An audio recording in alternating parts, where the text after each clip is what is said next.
Tugasku menemanimu. Hai sahabat masuk, kembali lagi bersama Miminata di sini. Kali ini kita akan menyelam dalam spoiler Donghua Battle Rock the Heaven Season 5 episode 167. Di episode sebelumnya, setelah berbagai fraksi berhasil melewati gelombang binatang buas, mereka berhasil tiba di pohon kuno Bodhisattva. Namun yang tak mereka kira, 5 sosok ahli mengerikan muncul. Ya, kelimanya adalah boneka 5 ahli Banseng yang sangat mengerikan. Melihat ini, Shoyan dan berbagai fraksi membagi kelompok mereka, di mana setiap kelompok mereka akan melawan satu boneka Banseng. Sebelum masuk ke dalam cerita, Mimin ingatkan jangan lupa like, comment, and subscribe. Tanpa berlama-lama, spoiler Donghua Battle Rock the Heaven Season 5 episode 167. Mari kita mulai. Setelah 5 Banseng dibagi, berbagai kelompok menyerang, namun pertempuran yang berat terjadi. Bagaimanapun, ahli Banseng adalah kekuatan tempur yang mengerikan. Serangan berbagai fraksi seperti tak berarti, dan itu mematahkan semangat mereka. Pertempuran mencapai puncaknya ketika Shoyan berhasil menemukan titik lemah boneka Banseng. Dengan tegas ia langsung memberikan perintah menyerang kepalanya. Tubuh kaca King Kongnya segera melesat. Tinju raksasanya menghantam kepala boneka itu dengan kecepatan kilat. Hentakan dahsyat langsung membuat kepala boneka bergetar hebat. Retakan-retakan mulai tampak di permukaannya, namun boneka itu tiba-tiba berbalik. Lengannya yang kaku membawa kekuatan luar biasa yang menghantam bahu Shoyan dengan suara yang menggelegar. Dentuman keras terdengar membuat tubuhnya terhuyung mundur belasan langkah. Tetapi berkat tubuh kaca King Kongnya, perlindungan kain kaisar serangga dan armor kuno naga Phoenix, ia masih sanggup bertahan tanpa luka fatal. Dengan sorot mata tajam, Shoyan kembali mengaum memerintahkan terus menyerang dan serang penuh pada tepat kepalanya. Seruan itu membakar semangat para sekutunya. Sun Er dan Gu Qingyang segera melancarkan serangan penghancur. Gerakan Gu Qingyang membentuk segel dengan cepat, membentuk 2 jari energi raksasa berisi aura destruktif yang langsung diarahkan ke kepala boneka Banseng. Meski wajahnya tampak pucat, Gu Hua bersama Gu Xin juga mengerahkan keterampilan Douklastian itu. Dari tangan mereka terbentuk 2 jari energi raksasa lain.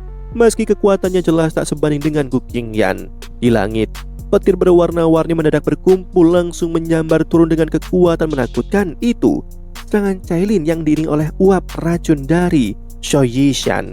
Hujan serangan itu bertubi-tubi menghantam, menyatu dengan serangan sebelumnya, tepat di kepala boneka Banseng yang sudah retak akibat pukulan Shoyan. Boneka itu berguncang hebat. Retakan di kepalanya meluas hingga akhirnya kepala itu meledak berkeping-keping. Riak energi liar menyapu langit. Tubuh tanpa kepala itu pun bergetar, kehilangan kekuatannya. Dalam sekejap, yang tersisa hanya debu yang terbang ke udara. Shoyan kembali ke bentuk aslinya, mengusap keringat di dahinya. Ia menoleh menilai kondisi sekeliling. Hampir semua rekannya terluka, bahkan Gu Qingyang yang terkenal tangguh pun tak luput dari efek hantaman telapak boneka Banseng itu. Dengan cepat Shoyan mengeluarkan beberapa pil obat dari cincin penyimpanan, menyerahkannya ke kelompoknya. Mereka harus segera memulihkan diri. Mereka segera meminum obat itu lalu duduk bersila, masuk ke dalam kondisi meditasi untuk memulihkan Doki. Di sisi lain, Sun Er menatap medan pertempuran yang masih berlangsung. Ia bertanya pada Shoyan, haruskah mereka membantu? Shoyan hanya menggelengkan kepala dan memutuskan memulihkan dan menjaga diri adalah pilihan terbaik.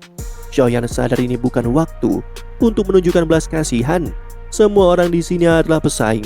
Ada kemungkinan setelah boneka dikalahkan, mereka akan saling menikam. Menolong pihak lain hanya akan membuka peluang untuk dikhianati. Lagi pula, meskipun boneka-boneka itu menakutkan, kekuatannya tetap jauh lebih lemah dibandingkan dengan Banseng sejati. Jika tidak, kelompoknya mustahil menumbangkan tanpa kehilangan nyawa. Pandangan Shoyan beralih pada pohon berisatwa kuno yang berdiri megah di tengah arena. Dari batangnya terpancar lingkaran cahaya, dipenuhi energi kehidupan yang mengejutkan. Ia bertanya-tanya, apakah ini hati berisatwa yang legendaris? Semakin lama ia menatap, semakin jelas betapa anehnya pohon ini. Boneka-boneka yang menyerang mereka dulunya adalah Banseng sejati, tetapi kini terseret menjadi budak pohon. Eksistensi di level mereka pun tak mampu melawannya. Yang paling menakutkan bukan boneka itu, melainkan pohon ini sendiri.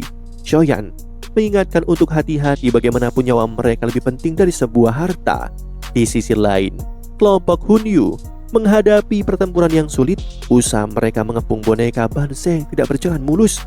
Beberapa ahli dari pihak mereka sudah tewas. Pada akhirnya Hunyu terpaksa mengaktifkan tanda klan di dahinya. Pertarungan pun semakin sengit, tapi berkat kekuatan keseluruhan yang mereka miliki, perlahan-lahan mereka berhasil menekan pohon itu. Tampaknya kemenangan hanya masalah waktu. Sementara itu, kelompok dari suku Phoenix Iblis Surgawi juga mengalami luka dan korban, tapi kondisi mereka belum terlalu serius dan masih mampu menghadapi boneka yang menyerang. Berbeda dengan dua kelompok terakhir yang berada di posisi paling mengenaskan, mereka terpaksa bertarung mati-matian. Beberapa ahli Dozun bahkan sudah tewas, membuat korban di pihak mereka paling parah dibandingkan kelompok lainnya. Beberapa saat kemudian, suara dentuman keras menggema dari kejauhan. Menoleh ke arah sumber suara, Shoyan melihat Hunyu menghancurkan kepala bonekanya sendiri dengan satu pukulan telak. Setelah itu Hunyu melepaskan helaan nafas panjang. Wajah dinginnya berubah menjadi senyuman hangat saat menatap Shoyan, namun senyum palsu itu tidak mengelabuinya. Shoyan membalas dengan tatapan dingin. Ia tahu orang ini sangat lihai dalam manipulasi. Selesai bertarung, kelompok Hunyu segera beristirahat dan memulihkan doki mereka. Jelas pertempuran barusan sangat menguras tenaga. Sekitar 10 menit kemudian, giliran kelompok Phoenix Iblis Surgawi berhasil menumbangkan boneka Banseng, tetapi mereka membayar harga mahal. 3 orang kuat mereka gugur di tangan monster itu. Qiufeng yang memimpin mereka menendang tubuh boneka hingga hancur dengan wajah muram. Lalu menarik nafas dalam-dalam untuk menenangkan diri sebelum memerintahkan kelompoknya untuk memulihkan doki. Saat ini, semua kelompok memilih untuk memulihkan diri masing-masing. Tidak ada satupun yang berniat membantu dua kelompok lain yang masih bertarung. Pada kenyataannya, tak satupun dari mereka yang benar-benar menganggap pihak lain sebagai sekutu sejati. Di pertempuran lain, jeritan putus asa terdengar ketika seorang ahli Dozun terbelah dua oleh boneka Banseng. Cairan merah mengucur membasahi tanah. Melihat ini, para ahli yang tersisa mengeluarkan serangan bersama. Belasan pukulan Dozun menghantam kepala boneka bersamaan. Kepala monster itu pecah, tubuhnya bergetar lalu meledak. Namun riak energinya menyapu balik, membuat lebih dari selusin orang memuntahkan cairan merah segar. Hanya untuk menumbangkan satu boneka saja mereka dipaksa membayar dengan darah serta nyawa. Pertempuran terakhir berlangsung beberapa menit, hingga akhirnya boneka Banseng terakhir pun berhasil dihancurkan, namun 5 orang tewas sebagai tumbalnya. Begitu tubuh boneka itu lenyap menjadi abu, kelompok Shoyan yang sudah memulihkan diri perlahan membuka mata. Kekuatan mereka telah kembali mendekati puncak. Shoyan kemudian berdiri menatap ke arah pohon berisatwa kuno yang menjulang megah. Menyadari bahaya di depan, ia menyarankan para ahli yang belum mencapai Dozun bintang 6 untuk menunggu di sini. Ucapan itu membuat banyak orang terdiam. Mereka tahu Shoyan benar. Meneruskan perjalanan dengan kekuatan lemah sama saja mencari mati. Akhirnya, beberapa tetua dari Sekte Bunga saling berpandangan.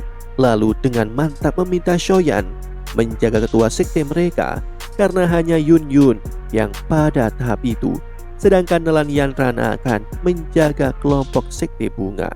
Mereka sadar peluang di hadapan mereka bukanlah milik sendiri, tetapi tetap menaruh harapan pada Yun Yun agar bisa meraih keberuntungan berkat hubungannya dengan Shoyan. Mendengar ini, Yun Yun mengangguk. Di sisi lain, Shoyan menatap pohon berisatwa kuno yang berdiri menjulang dengan cahaya misterius. Hati berisatwa sejati pasti tersembunyi di balik pohon ini. Dengan tarikan nafas panjang, Shoyan memimpin kelompok. Wajah mereka tampak muram penuh kewaspadaan. Tidak jauh di sisi lain, kelompok Hunyu dan Qiufeng ikut bergerak. Mereka tak mau ketinggalan. Orang-orangnya segera diarahkan menuju pohon kuno. Bahkan kelompok-kelompok kecil yang masih tersisa pun memaksa diri bangkit. Meski tubuh mereka penuh luka, mereka tidak rela kembali dengan tangan kosong setelah semua pengorbanan yang telah mereka tumpahkan. Suasana kian tegang ketika semua orang kian dekat ke pohon berisatwa kuno. rahasia yang tak diketahui di dalamnya membuat hati bergetar hebat. Langkah demi langkah bergema lirih hingga mereka tiba di bawah pohon itu. Tiba-tiba cahaya terang menyala. Dalam sekejap itu berubah menjadi pilar cahaya yang menyelubungi kelompok Shoyan. Jantung semua orang yang melihatnya berdegup kencang. Mereka mencoba menggerakkan Doki, namun mendapati kekuatan mereka seolah terbungkam, tak dapat dipanggil. Sesaat kemudian pilar cahaya itu menyusut lalu melesat kembali masuk ke dalam pohon. Bersamaan dengan itu, kelompok di barisan terdepan termasuk Shoyan menghilang tanpa jejak. Nalan Yanran hanya bisa terpaku. Wajahnya pucat basi, menatap kosong penuh kekhawatiran ke arah tempat mereka lenyap. Sementara itu Shoyan mendapati pandangannya dipenuhi oleh cahaya putih. Ia berdiri di sebuah dunia yang seluruhnya diselimuti oleh cahaya seorang diri. Anehnya ingatannya terasa samar dan kacau. Ia bertanya-tanya apa yang sebenarnya terjadi. Tak lama sebuah cincin cahaya melingkar terlihat tak jauh darinya. Ia sempat ragu namun akhirnya memberanikan diri untuk melangkah masuk. Hanya sepersekian detik, namun itu terasa seakan 10 tahun telah berlalu. Saat kebingungan hampir menguasainya, dunia putih itu perlahan berganti dengan hamparan padang rumput hijau yang luas. Shoyan tertegun. Pemandangan ini begitu familiar. Meski ingatannya masih kabur, ia melayang di udara, memperhatikan sekeliling. Padang rumput itu sunyi, penuh aura kesepian, seakan dirinya adalah satu-satunya makhluk yang ada. Raungan tiba-tiba mengguncang bumi. Dari cakrawala, gelombang binatang purba berlari deras. Dalam sekejap ribuan dari mereka mendekat. Bau busuk darah menusuk hidung. Shoyan mengerutkan alisnya, mengangkat tangannya, dan energi menakutkan yang tak terpisahkan langsung bergelombang keluar. Dalam radius ribuan kaki, seluruh binatang purba itu hancur menjadi debu.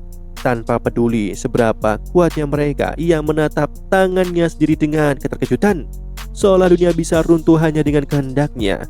Cahaya sukacita melintas di matanya dan bertanya-tanya, apakah ini kekuatan Doseng yang selama ini dia cari?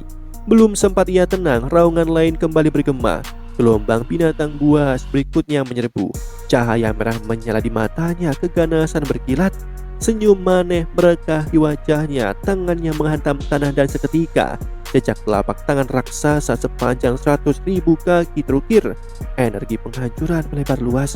Binatang apapun yang tersentuh berubah menjadi debu. Ratusan ribu binatang musnah hanya dengan satu serangan. Shoyan tertawa terbahak-bahak. Suaranya bergemuruh, menggelegar seperti guntur menyelimuti seluruh tempat.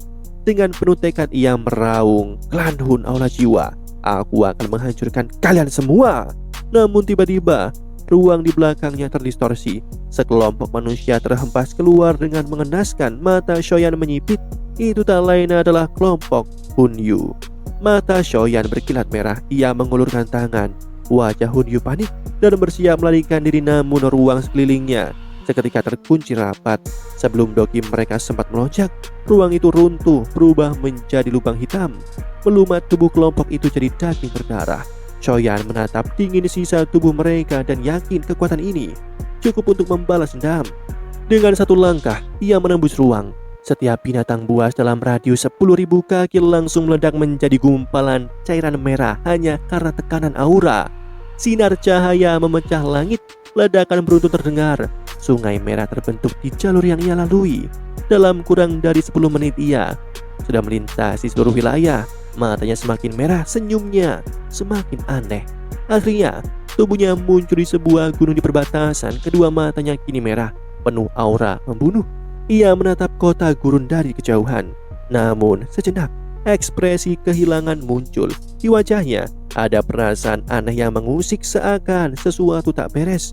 Tapi ingatannya kacau, ia tak mampu menyadarinya. Tiba-tiba suara dentingan kecil terdengar dari cincin penyimpanan. Gelombang dingin keluar, menjalar ke lengannya hingga masuk ke dalam kepalanya. Tubuhnya bergetar hebat, ingatannya yang sempat kacau perlahan jernih kembali.